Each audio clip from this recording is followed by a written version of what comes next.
Edward Macmillan-Scott, Liberal Democrat MEP for Yorkshire and the Humber. Why have you decided to take up this issue? Well, I had a letter from a constituent who was a victim of thalidomide, which was a drug prescribed in the 1960s for morning sickness, but it led to the most dramatic and terrifying consequences. About 20,000 people worldwide have either died or died prematurely as a result of thalidomide, and it's led to a lot of disfigurement and a lot of distress. It was made by a German company, and that company is a private company, one of the richest families in Germany, and they pay lip service to the demands for some help from the people who still survive thalidomide. There are about nearly 500 in the UK. Last year, the British government, which has the ultimate responsibility for the compensation, made £20 million available, and that is extremely welcome. But people are still suffering, and the company has got off literally scot-free. I think it's now time, one, that I will write to the British government inviting them to take this up directly with the German government, and secondly, I'm a member of the Petitions Committee of the European Parliament, to ask the Show My Hand petition, which supports these people, to come here to the European Parliament.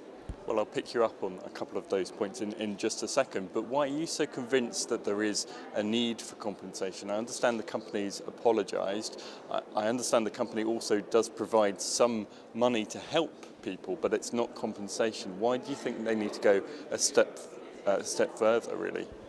I think that the sort of scheme that the company runs is extremely basic, and they, broadly speaking, pay lip service to what they did.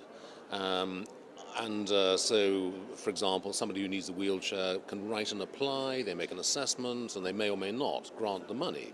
But it's a long, slow process, and it is not, absolutely not, what the company should have done right at the beginning. The German government should have pressed them to do much, much more.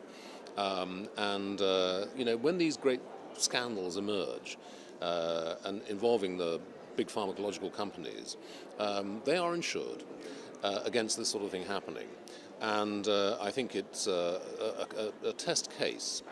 Many years on, but people are still suffering from the consequences of this appalling drug. And you mentioned that people are still suffering, and not least the constituent that contacted you. What kind of problems, ongoing problems, are people like your constituent having that reinforces the case in your mind that there is a need for compensation? There are many problems of all sorts of disabilities, whether it's motor or other problems associated with the effects of thalidomide, which was to produce people without limbs and very serious disabilities. And these get worse as time goes on. And as I say, there are now relatively few survivors in the United Kingdom, so about 467 apparently, according to the latest statistics. And yet, they still need more help.